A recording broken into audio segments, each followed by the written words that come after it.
My wife would leave me for you. Please take a selfie with her. My life will be better if you do.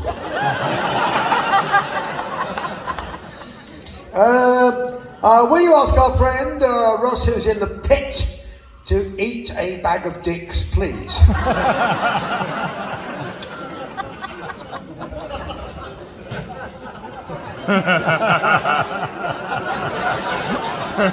He's well underway, so it's all in hand. If you'd followed through with, this is proper trivia. If you'd followed through with your transatlantic submarine cruise venture, you didn't know about this, did you? No. Years ago, for some bizarre reason, I read a little article in the paper, like a byline in the paper, that a charity had for sale a fully functional Royal Navy diesel-electric submarine. It was a children's charity, and they had purchased a fully functional diesel-electric Royal Naval submarine. And then they realised, being a children's charity, that they really couldn't think what to do with it, which was a surprise to somebody. So it was for sale, and I looked at it and I was like, oh, that would be really cool. Wouldn't it be great to run like U-boat cruises across the Atlantic?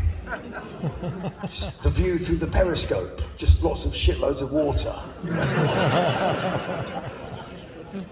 So does this person think that your transatlantic submarine cruise venture would have been a success? No, I think it would have sunk without trace. But there you are.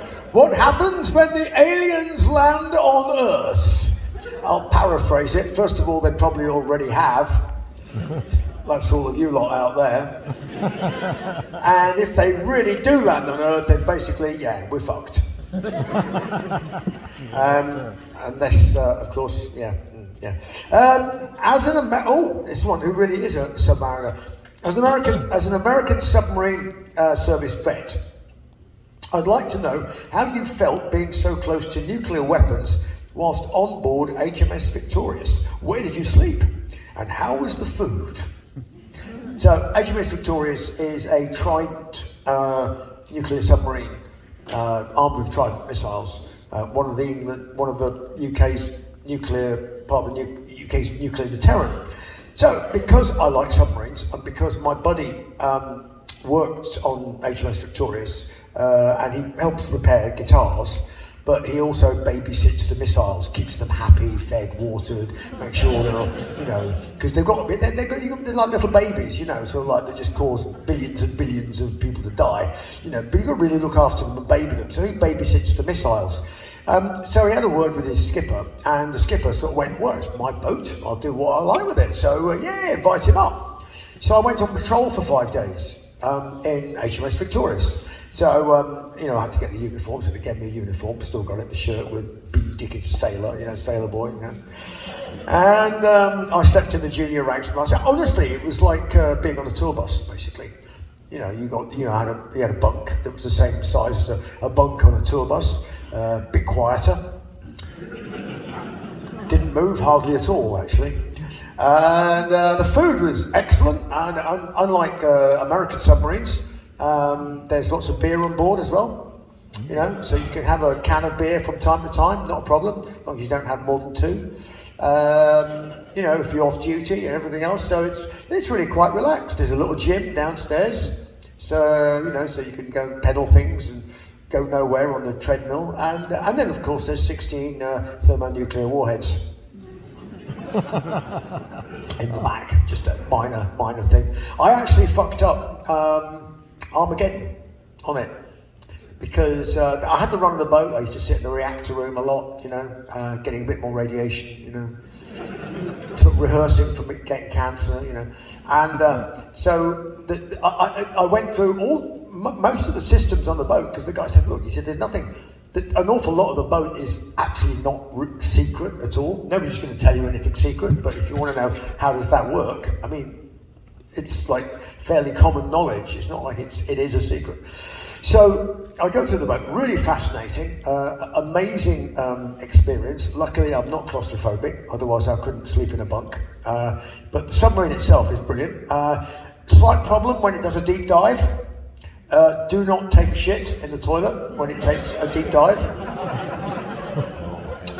Because, as was demonstrated by hanging a washing line across the submarine, when the submarine dives, the water pressure increases really rather alarmingly, and it squeezes and the washing line starts to sag. Oh fuck, we're being squeezed. If you're sitting on the toilet when that happens, you will be stuck there until the submarine goes up, because the door, you won't be able to open the door. So you just have to live in your stinky shit for a while. So if the submarine is doing a deep dive, you will not be able to get out of the toilet. So I came away. I've got an actual pair of dolphins. The submarine service sort of started to award themselves little insignia, so dolphins. So I have a set of dolphins, which I secretly keep on the trooper jacket of Maiden when I do the show. If you look very, very closely, for those of you who are geeky disposition, you'll see a pair of submarine dolphins living on there because of it, you know.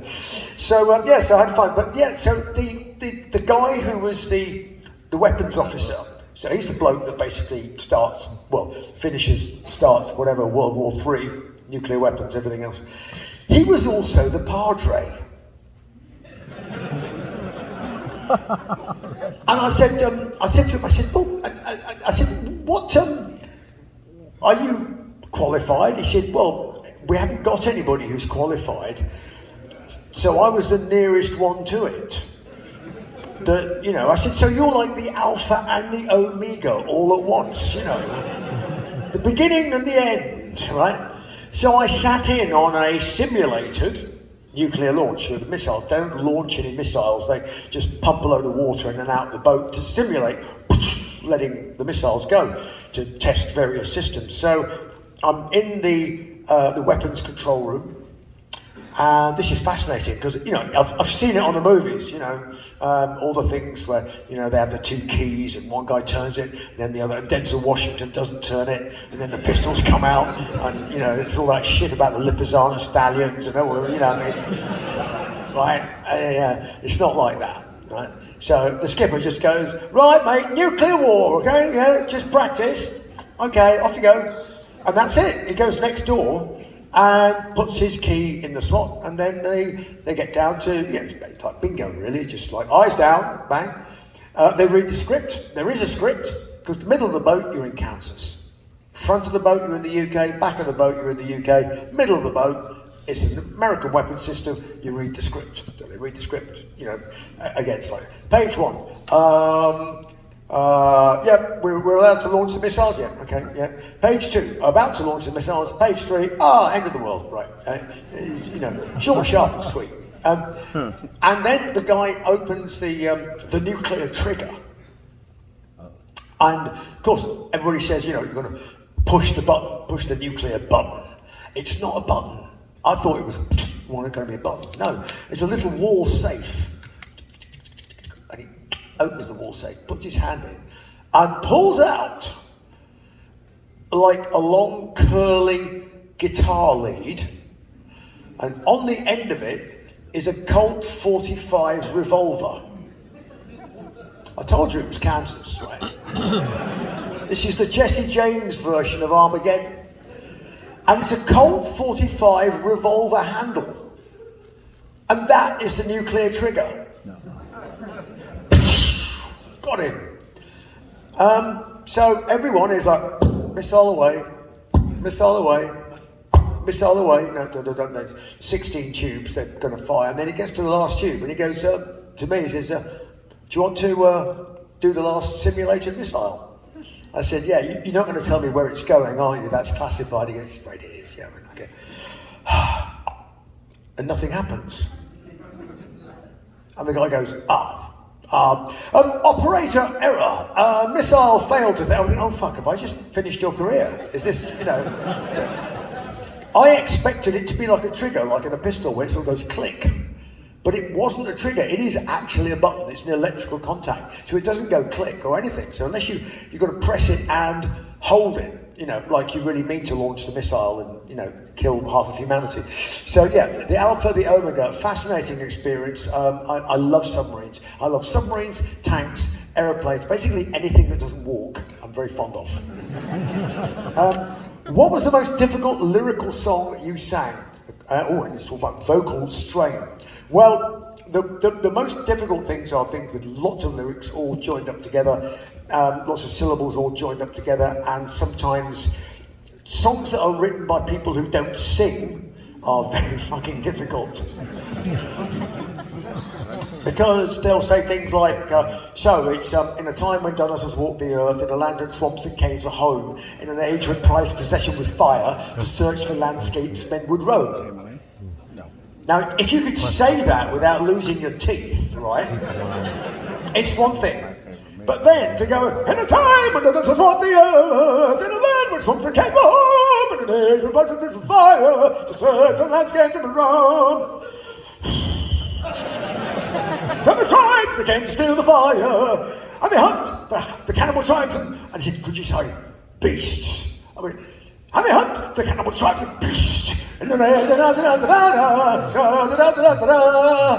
and then you get the drawn by quest for fire. Could we do that a bit more with the other words, you know? It's a little easier to sing. So, yes, quest for fire, in which I removed about half an inch of the front of my tongue singing that.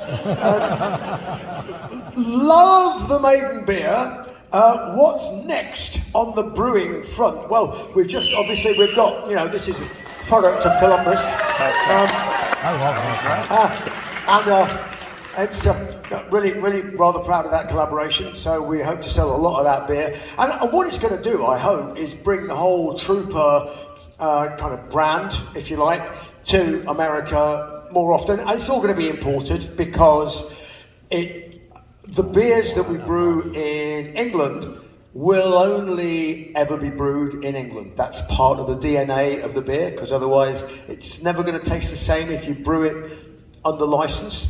So the beers we start to brew now in the USA are going to be unique to the USA. So we're just developing this kind of like global brand of beer in which we're using different types of beer for the different markets, but we're going to brew it all locally. I mean, people might want to import Hellcat into the UK, I'm sure they probably will, but it'll be an import beer, it won't be manufactured in the UK. Same thing, we've got one in Brazil, we've got Trooper Brazil, which is a mango chocolate IPA, fucking great, right? And we've got one down in Australia, which is fantastic, with Nomad Brewing Company. So that's kind of what we're doing. But for now, I mean, I'm just trying to get my head around Hellcat and bring it on. Funnily enough, it was originally, the original title for it was Valkyrie, because we were talking about the Dayton, Ohio Airplane Museum, and they have the most outrageous aeroplane that was probably ever built, it's called the Valkyrie. It's got like 8 jet engines and stuff. It had horrendous. I think there's only one remaining. They built 3 and 2 of them crashed.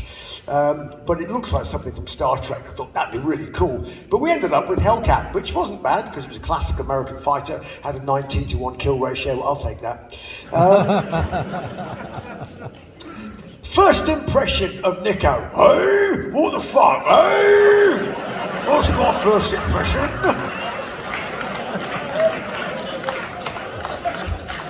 First time you meet Nick, I mean, he is absolutely a brilliant drummer. But therein lies the problem, you see, is that drummers think totally different about music to any other musician.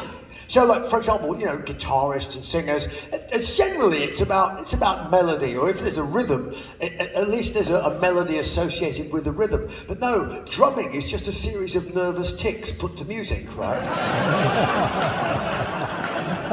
Drumming is Tourette's for the soul.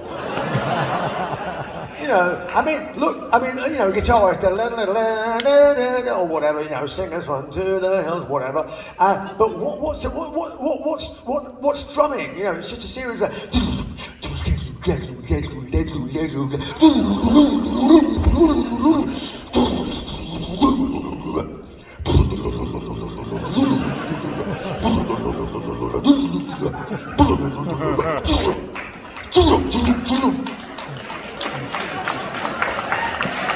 gotta tell us where you're posting on that, or how to get it.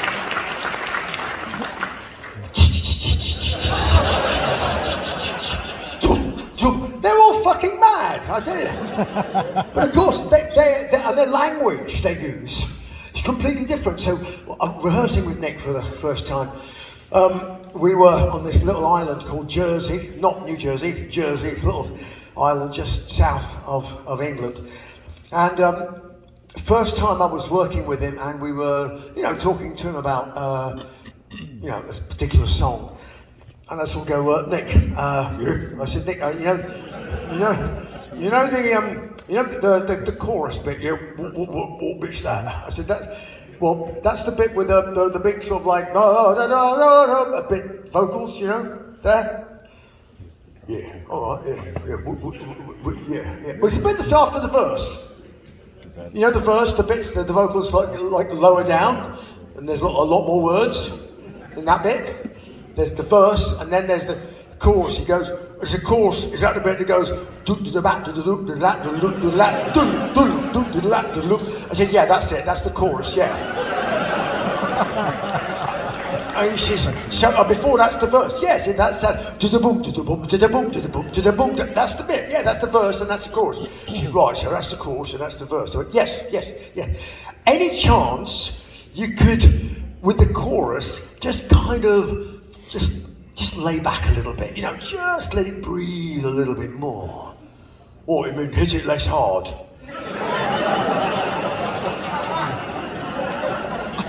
Slower. No, not even slower, just sort of, Steve! See, that's why God invented bass players. Talk to drummers. So, Maiden, what? What led you to play Doctor before taking the stage? Well, they're from UFO. Well, it's really quite simple. Steve is a huge UFO fan, so we always play Doctor, yep. And that's it. And actually, it acts as a kind of pre-intro tape now for the crew, because as soon as they hear Doctor, if they're in the back, the truck masturbating or whatever they get up to, it's like, oh fuck, finish quick, run, about to go on stage. It's the last chorus of Doctor, shit. I just thought of that one, but there you go. Random. You are flying alone and see a wormhole. Do you go into it? Of course you would. Why wouldn't you? And you'd have all your passengers with you to keep you company wherever you ended up. I'm really sorry, we have a slight diversion. We're in the parallel universe at the moment, so yeah. Can we expect another beer collaboration with Brewdog USA Love Hellcat? Well, blimey, that was who wrote that one? Please come here, the signed Brewdog Incorporated, yeah. How do you stay current on your 747 training? I don't, we haven't got one anymore. In fact, we all the airplanes that we ever flew with Iron Maiden as Ed Force One, there's an old saying, if it flies, floats, or fucks, rent it, okay?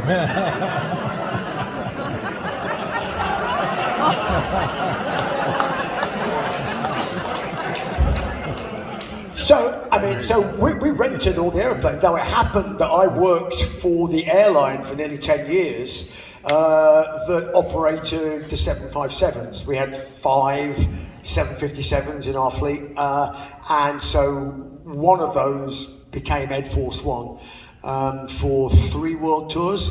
And then I knew some buddies at a company called Air Atlanta Icelandic, and they had a spare 747 kicking around, and I did a deal with them and said, well, bum, bum, bum, and so I did the training and flew it. But once I got done with it, You know, as I say, I'm 64 next year. They take me out. But, you know, when I'm 65, airline pilot, put a bullet in the back of your head, you know, that's it, you're done.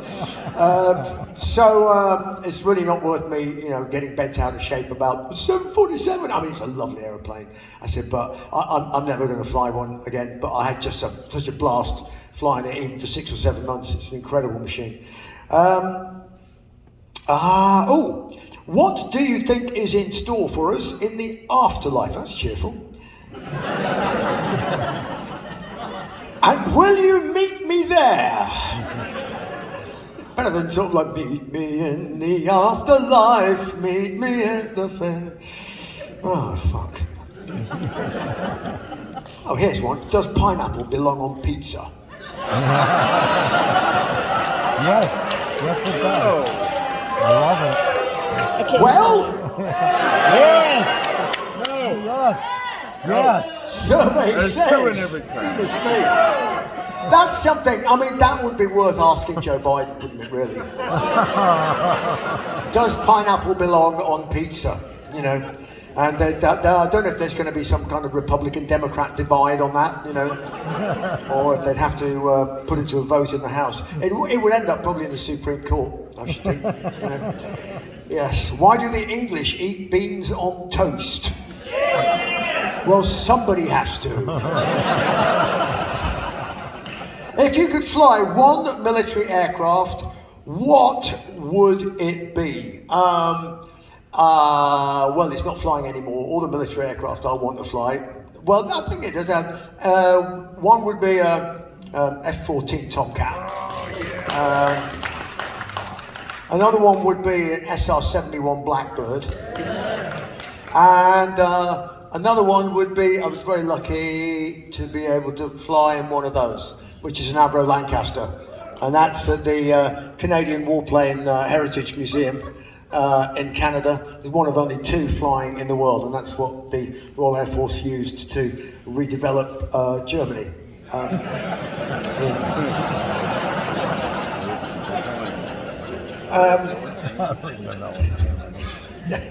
Not so much reconstruction as deconstruction, but there you go. Build back better.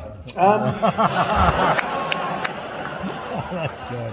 Can you tell us about your fencing experience? Post and rail, it's all good. No, I'm still fencing. I'm still actually fencing foil and épée, and I'm now in the veteran. I'm now a vet.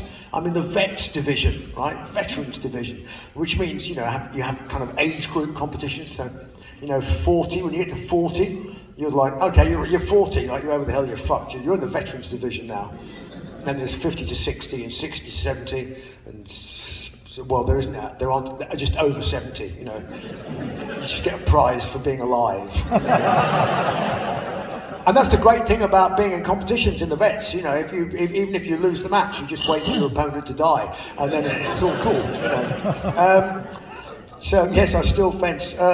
When can we hear a new solo album with Roy Z on it? Well, I'm off in April to go and try and write another one with him, so I'm going to be trying, I'm not going to do it, it won't be done this year, but obviously because I've got April after this tour. I've got 42 of these shows, then about 3 weeks with Roy, and I've got a load of material already written with him. So we want to basically kind of organise it, and then I'm going to go off with the small little group, the little combo, the dance band, from May through till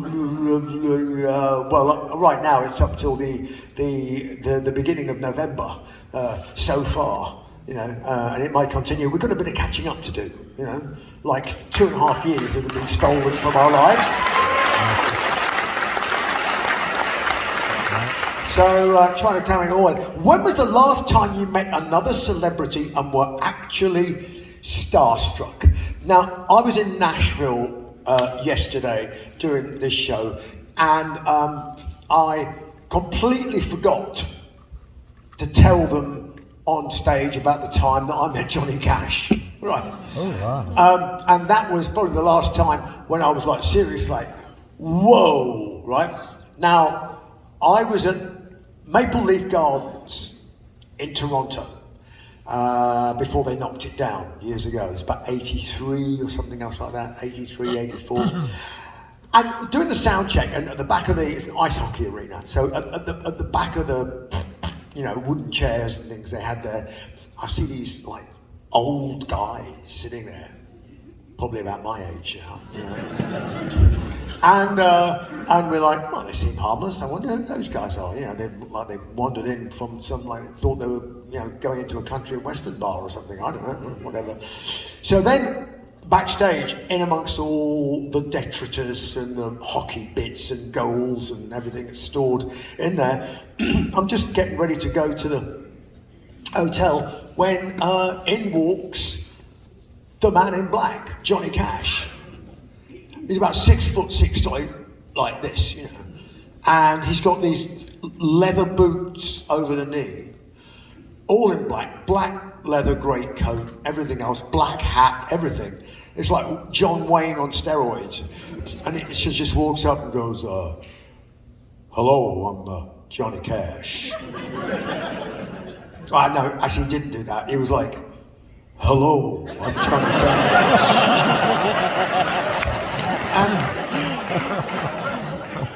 And I'm like, "Oh, yeah, I know. Yeah.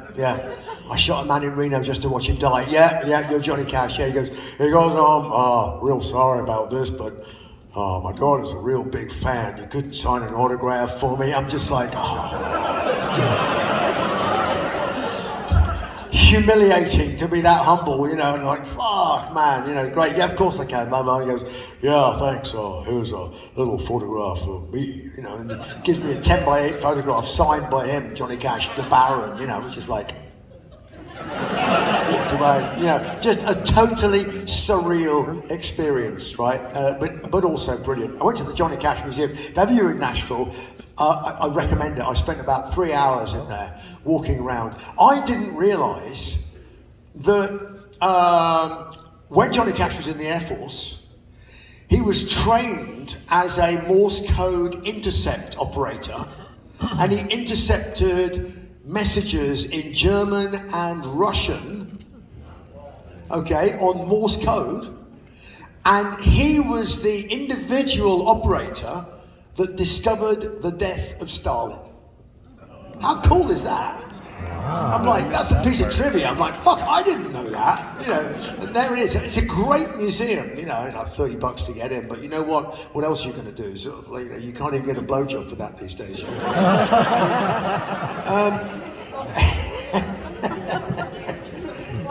Hairdresser, any hair-raising flight stories? Near misses, close calls, etc. Well, it's funny you should say that.